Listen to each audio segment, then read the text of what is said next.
Hola traders, bienvenidos a un nuevo análisis semanal grabado hoy lunes 6 de noviembre hacia las 11:15 de la mañana aproximadamente, y es una semana en la que toca digerir las decisiones en las salidas de tipos de interés de los principales bancos centrales, que vemos que han optado por la pausa en la subida de tipos de interés, y esto ha generado una cierta euforia con fuertes rebotes en las bolsas, un importante cambio de tono en el dólar y una caída de las rentabilidades de los bonos de largo plazo por la entrada de dinero que se está produciendo en los mercados de bonos, buscando mayor duración en sus carteras ante el posible escenario de un final de la subida de tipos. No sabemos si esta euforia va a ser sostenible en el largo plazo, o incluso en el medio plazo, o es solo algo temporal, y para saberlo pues vamos a tener que hacer análisis, un seguimiento detallado de los gráficos semana tras semana. Mientras ese detallado análisis técnico no nos indique que los gráficos nos muestran un giro definitivo del mercado, hasta ese momento tendremos que ser prudentes y mantener los escenarios actuales. Podremos ir haciendo ese seguimiento juntos, como siempre, viéndolo aquí todos los lunes en el canal de IG. Así que vamos a verlo todo con detalle, pero antes de continuar, si os gusta el vídeo, darle a me gusta para que lo sepa y suscribiros y activar la campanita para que todos los lunes podamos hacer ese seguimiento juntos aquí en el canal de IG. Vamos a comenzar con el gráfico con las noticias de la semana pasada, empezando con las noticias del lunes, en las que nos salió el IPC de España, donde podemos ver que aunque se ha moderado ese rebote en las condiciones de la inflación y que ha sido ligeramente mejor de lo esperado, el 3,5 respecto al 3,8 que esperaba el consenso del mercado, pues sigue siendo una inflación todavía excesivamente elevada. Salió también el dato del PIB preliminar para Alemania, y aquí hay que destacar, muy importante, ese dato negativo que luego veremos que afectó notablemente al agregado europeo, ¿no? Hemos visto cómo Alemania pues lleva desde enero del 2023 tuvo un PIB negativo en el trimestre en enero del 2003, luego plano y ahora negativo también. Así que parece bastante evidente que la economía alemana pues está totalmente atascada, ¿no? El martes salieron los tipos de interés en Japón, el Banco de Japón, y han decidido comprar menos bonos, es decir, intervenir algo menos en el mercado de bonos, dejarlo un pelín más sueltos. Sabéis que los bancos centrales intervienen, ellos cuando publican sus tipos de interés los publican. Esos tipos de interés que escuchamos que publican los bancos centrales se refieren a los tipos de corto plazo, ¿vale? Los tipos de largo generalmente se los dejan al mercado, ¿no? Ese es el caso, por ejemplo, de Europa, y es el caso también de Estados Unidos, por lo menos lo habitual. Es decir, ellos declaran un tipo de interés para los préstamos de corto plazo interbancarios, y los de largo plazo va a ser el mercado a través de compra o venta de bonos por parte de los inversores los que determinan esas rentabilidades de los bonos de largo plazo, generalmente el de 10 años y 30 años, ¿no? En el caso de Japón están manteniendo una política ultra flexible de política monetaria, con unos tipos de interés de corto plazo muy bajos y unos tipos de interés de largo plazo, los de 10 años, intervenidos mediante el mercado de bonos por parte del Banco de Japón. Es decir, que cuando ven que los tipos suben, o mejor dicho, que los bonos bajan y por lo tanto los tipos suben, ellos compran bonos de largo plazo. Y al revés, si los bonos suben y los tipos de largo plazo bajan, ellos venden bonos, ¿no? De esta manera intentan mantener la curva de tipos de interés, la inversión de la curva. Intentan evitar la inversión de la curva de tipos de interés e intentan que la curva de interés se mantenga lo más estable posible. Pues bien, han decidido intervenir algo menos en el mercado de bonos de largo plazo, por la sencilla razón de que bueno, necesitan que el precio de bono de largo plazo vaya cayendo para que vayan subiendo algo más los tipos de interés en el largo plazo. Los tenían estabilizado en el 0,5% y van a dejar que suban incluso hasta el 1% como nivel de referencia, no como techo.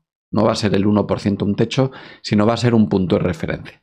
En la práctica esto significa subida de tipos de interés y por lo tanto muestran también su preocupación por una inflación que poco a poco va siendo excesivamente elevada para la economía japonesa. Es más, sus predicciones para el año 2024 esperan que esté en torno al 2,8%, cercano al 3% a lo largo del 2024 y que ya a lo largo del 2025 pues caiga algo más, ¿no? Es decir, estamos viendo un cambio en la política monetaria de Japón. Iba de una manera totalmente diferente al resto de economías occidentales, pero vemos que necesitan subir los tipos de interés de largo plazo y posiblemente veamos cómo los suben los de corto plazo en algún momento, ¿no? Tuvimos también esta semana, o sea, el martes, el PIB preliminar en Europa, donde podemos ver que, pues arrastrado por esos datos económicos de la economía alemana, la principal economía europea, pues han sido negativos, ¿no? Y quiero destacar que son los primeros datos negativos que tenemos del PIB en un trimestre. Ojo, es el adelantado, es verdad, y tampoco es que sea muy negativo, pero es ligeramente negativo. Y es la primera vez que ocurre desde el COVID. Por lo tanto, ya vamos viendo más señales del frenazo de la economía europea, arrastrado sobre todo por la parte industrial, que a su vez está arrastrado a la parte servicios.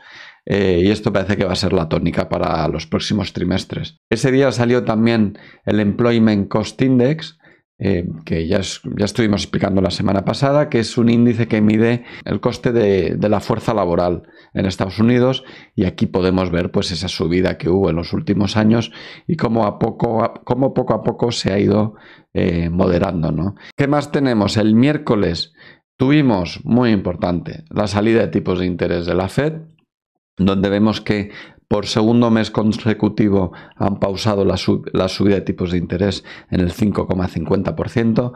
Anteriormente pararon una vez en el 5,25%, es decir, frente a estas subidas sin parangón, rápida, brusca y consecutivas en todas las reuniones, nos encontramos ya ante lo que parece ser un techo en la subida de tipos, una pausa. Según sus declaraciones, siguen bastante preocupados todavía por la inflación y no descartan realizar más subidas de menor entidad, quizá algún cuartillo más en algún momento para controlar la inflación, pero también están trasladando la idea de que los tipos de largo plazo ya subieron por la propia dinámica del mercado, y que por lo tanto, y también con el cambio geopolítico y demás, las tensiones bélicas, pues no querían seguir subiendo los tipos de interés, ¿no? Es verdad que todavía no está controlada la inflación en esa economía, ni tampoco en la europea, pero por el momento parece bastante claro que no los van a querer subir mucho más, ¿no?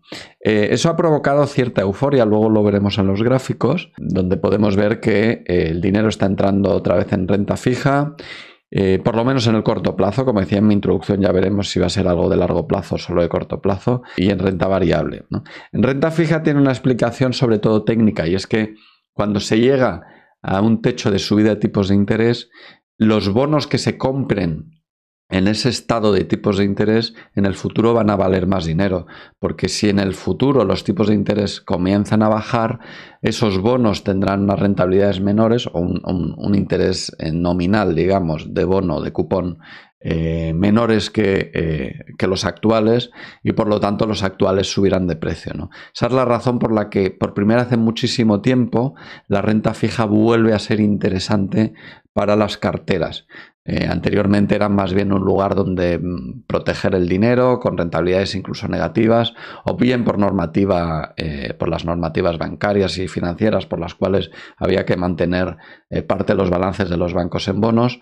Pero realmente la renta fija pues no proporcionaba rentabilidades interesantes, y eso es lo que llevaba a que lo único que podías hacer con el dinero era o tomar riesgos en bolsa o en otro tipo de inversiones empresariales, o mantenerte en liquidez, ¿no? Sin embargo, hoy en día es relativamente sencillo, empieza a ser relativamente sencillo en renta fija, tanto en renta fija del Estado o de los gobiernos, como en renta fija corporativa, empezar a tener rentabilidades interesantes. Y si a eso sumamos el hecho de que podríamos estar en la parte alta de subida de tipos de interés, que sea todavía más interesante, porque no tienes que esperar al vencimiento de la deuda para obtener rentabilidad positiva, sino que te puedes encontrar con que esos bonos en el futuro, incluso antes de vencimiento, sean no solo muy líquidos como suelen ser, sino que además lleven implícita una plusvalía latente, ¿no?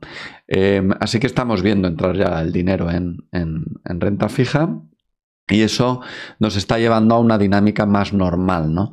Estábamos viendo en décadas anteriores y en años anteriores una dinámica muy extraña, precisamente por esa política monetaria increíblemente expansiva que hemos tenido durante tantísimo tiempo, ¿no? El jueves salieron los tipos en el Reino Unido, también los mantienen el 5,25%, aquí lo veis, 2 meses consecutivos. En el caso del Reino Unido, pues mucho más delicada la situación porque hay inflación muchísimo más descontrolada, economía muy débil, y el equilibrio, los malabarismos que tiene que hacer su Banco Central son todavía más complicados, ¿no? Y el viernes salieron los datos de empleo en el Reino Unido, perdón, en Estados Unidos, que se mostró en el 3,9%. Algo peor de lo esperado, pero solo una décima, muy poquita diferencia, ¿no? Repunta algo, pero poquísimo. Y lo cierto es que se sigue creando empleo neto, ¿no? en Estados Unidos. Y eso es lo realmente interesante. Y lo que traslada esa inflación de costes vía mercado laboral hacia la economía americana, ¿no? Esta semana, ¿qué debemos esperar? Bueno, esta semana hay muchísimas menos referencias de noticias. El martes se espera una salida de tipos en Australia, se espera que suba otro cuartillo de punto, teniendo en cuenta que lleva 4 reuniones en pausa, va a tener que subir un poquito más. El miércoles, nada que destacar. El jueves, datos de inflación en China. Podemos ver cómo su PPI, que es la inflación, digamos, mayorista, se espera siga siendo negativo, aunque parece que ya ha tocado suelo. Y el viernes pues saldrá el PIB en el Reino Unido, pues que está en total estancamiento, ¿no? El dato es el mensual, pero podemos ver unos meses ligeramente arriba, meses ligeramente abajo, pero en agregado pues totalmente estancado, ¿no? Vamos a ver los gráficos porque, como digo, son las claves, nos las va a dar en estas semanas y en estos meses nos lo va a seguir dando los gráficos, ¿no? Si empezamos con los índices, con el SP500 podemos ver esa euforia de corto plazo, esa euforia compradora de corto plazo. Fijaos qué bien se cumplió el pronóstico, esta línea verde que tuvimos en el pasado, que era la proyección recorrido de esta especie de hombro cabeza a hombro como objetivo inicial, y tras ese objetivo inicial se ha producido un fuerte rebote alcista, un montón de jornadas consecutivas fuertemente alcistas, pero no debemos perder la perspectiva, en el sentido de que por el momento el escenario sigue siendo bajista, pero con una precaución importante, y es el nivel 4400.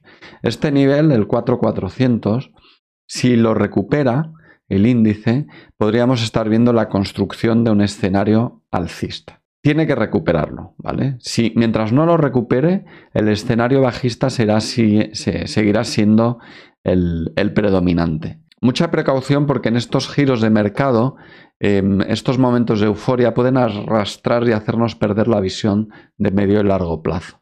Y cuando eso nos pasa, lo que debemos hacer es recurrir al gráfico para no perder esa visión de medio y largo plazo. Y la visión de medio y largo plazo lo que nos está diciendo es, ojo, que por el momento no podemos decir que se está construyendo un escenario alcista, pero también nos está diciendo, ojo, que si se supera el 4400, cosa que en el momento de grabar este vídeo todavía no ha ocurrido, si se supera y vemos una estructura de este tipo por encima del 4400, podríamos decir que se está construyendo un nuevo escenario alcista tras toda esta corrección y que podríamos estar ante el final de toda esta corrección, de todo este movimiento alcista.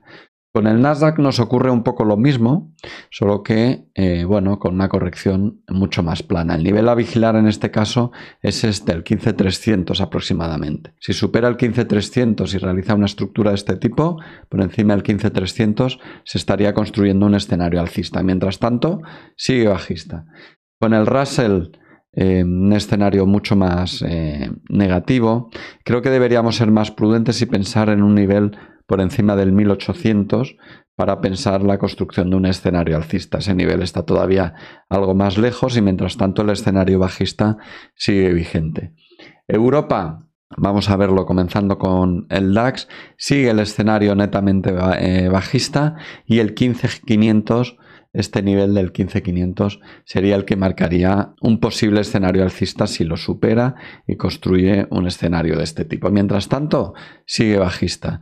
FTSE totalmente en rango, correctivo, sin direccionalidad, y el IBEX 35 sigue también ese escenario bajista, pero con una diferencia, y es que este nivel de los 9.500 aproximadamente es esta zona de equilibrio que ha mantenido durante tanto tiempo el IBEX. Mientras esté por debajo de esa zona de equilibrio, seguirá siendo netamente bajista. Si reingresa a esa zona del 9.400, sobre todo el 9.500, volverá a estar en zona de equilibrio y podría significar el final de este movimiento bajista. Mientras tanto, este movimiento bajista sigue vigente. En Asia, algo parecido, muy parecido al Nasdaq, el índice Japón, el Nikkei, y podríamos decir que el nivel a vigilar debería ser este, el de los treses, que digo yo, el 33.333, más o menos. Por encima de ese nivel, si se construye una pauta de este tipo, podríamos ver la construcción de un escenario alcista. Mientras tanto, lo que vemos es euforia de corto plazo. En China nos pasa un poco parecido, pero con un escenario muchísimo más bajista que las bolsas anteriores. Es decir, va a ser difícil ver a la bolsa china en el corto plazo realizar una tendencia alcista. Ahora mismo está muchísimo más bajista. Divisas. Aquí ha habido cambios importantes. Cambios muy importantes que vamos a mencionar. La primera novedad, o la novedad fundamental, es que esta euforia reciente ha llevado a una menor aversión al riesgo y por lo tanto a debilitar el dólar. Y esto ha provocado que se pierda este nivel, que para mí era un nivel clave, lo he ido mencionando en vídeos anteriores, es que mientras este nivel se mantuviera, estaríamos ante una consolidación y más probable continuación de la tendencia anterior. Ese era el escenario antes de romper este nivel, que se pudiera reanudar la tendencia alcista. Ahora bien, se ha roto este nivel y por lo tanto ahora mismo el escenario más probable técnicamente es profundizar en la corrección, es debilitar el dólar, es ver el dólar en niveles inferiores. Y claro, eso lo que ha provocado es la reacción del euro dólar, evidentemente en sentido contrario, que para eso está en la contrapartida el dólar, y estamos viendo un rebote, una corrección alcista de toda esta tendencia bajista en el euro dólar. Así creo que es un cambio importante porque fijaos, tras todo este movimiento de fortaleza del dólar, vemos este giro y empieza a ganar fortaleza de nuevo el euro frente al dólar. Con la libra nos pasa exactamente lo mismo, mismo escenario, mismo aspecto, correlación muy alta con el euro dólar, y con el yen podemos ver que esa tendencia alcista continúa y vemos un ataque fuerte. Me voy a centrar en esta vela verde que veis aquí, acercar un poquito para verla mejor. Ese fue el día de la publicación de política monetaria del Banco de Japón. Podéis ver ese ataque a debilitar el yen que produjo el mercado, pero todo ese camino se ha perdido. Todo ese camino que realizó en un único día lo ha perdido en 3 días, pero el escenario alcista sigue vigente, es decir, la debilitación del yen sigue vigente y por lo tanto debemos esperar que continúe ese camino. Y por parte de, quiero destacar, voy un momento al franco, dólar franco, al suizo, porque fijaos qué escenario se nos ha marcado aquí. Tendencia, corrección y una potencial pauta de agotamiento que se podría completar si perdemos este nivel de aquí. Por el momento está ligeramente por arriba, aún no está ahí el nivel, pero ojo, vamos a ir vigilando este nivel, el 0,888 aproximadamente, porque si lo pierde podríamos ver un cierto recorrido bajista en el dólar franco suizo. Criptos, el Bitcoin está aguantando bastante bien, no solo aguanta bastante bien, sino que ya está por encima de los 35 de nuevo, teniendo en cuenta que el dólar podría estar debilitándose, podría eso relanzar el Bitcoin que cotiza en dólares, relanzarlo hacia niveles superiores. Y por último, materias primas. Ojo porque a pesar de toda la narrativa geopolítica que estamos escuchando, estamos viendo el crudo perder un nivel importante, ¿veis? La pauta de agotamiento perdiendo una posible línea de confirmación que podría llevarlo a niveles más bajos, ¿no? Así que vamos a vigilarlo porque este nivel, el 80-81, que en estos momentos está soportando la cotización del crudo, si lo perdiese, veríamos un recorrido bajista, curiosamente, en el crudo, ¿no? Así que está en un punto de inflexión que vamos a ir vigilando mucho. El hecho de que el dólar esté precisamente depreciándose en estos últimos días podría impulsar todavía más, podría hacer que aguante todavía más este soporte. Aún así vamos a vigilarlo muy de cerca. Oro, por antepenúltimo, luego veremos el cobre. El oro, he estado comentando, mostrando el Ichimoku en semanas anteriores porque era la forma, en mi opinión, más limpia de verlo, ¿no? Si yo veo este escenario así, pues lo único que veo es una vuelta brusca en V después de todo este canal bajista, pero me cuesta ver todavía la construcción de un escenario alcista, pero si hago uso del Ichimoku en los términos que he explicado en mi canal de YouTube, podemos ver cómo poco a poco la nube se va ensanchando, como el Chikou sigue en la parte alta, como el Tenkan está hace tiempo en la parte alta y como el Kijun, esta línea aquí, está a punto de cruzar la nube en situación alcista, ¿no? Así que si se mantiene cierto tiempo aquí el oro, favorecería el equilibrio alcista o el desequilibrio alcista en este caso y por lo tanto que viéramos un rally alcista en el oro. Si estamos viendo el dólar debilitarse, pues más todavía, porque podría apoyar este escenario alcista para el oro. Y por último el cobre, que me estoy planteando, todavía es un poco pronto, pero me estoy planteando que podríamos estar ante un posible final del escenario bajista que hemos estado viendo desde enero del 2023 aproximadamente. Vamos a estar vigilándolo, pero fijaos cómo aguantó muy bien este nivel de soporte que viene más bien de lejos. Aquí se generó, aquí lo ha aguantado y eso ha provocado que este impulso haya perdido momentum, fuerza y por lo tanto que quizá estamos en una fase muy inicial de una posible construcción de escenario alcista. Aún así, a vigilar muy de cerca este soporte y vigilar también que tenemos que ver algún tipo de pauta de este estilo antes de ver construirse el escenario alcista. Así que lo dicho, ya veis que ha habido días en los que hemos tenido unos días en los que se ha producido un cambio de sentimiento de corto plazo, de momento solo es de corto plazo. Vamos a ver si se confirma que va siendo de medio o largo plazo, por el contrario, los escenarios que venimos manejando las últimas semanas se mantienen. Lo seguiremos viendo aquí en el canal de IG todos los lunes, como siempre. Ya sabéis, si os ha gustado el vídeo, por favor, darle a me gusta y suscribiros y activar la campanita para que el próximo lunes y el siguiente podemos verlo aquí juntos en el canal de IG. ¡Feliz semana! Hasta luego.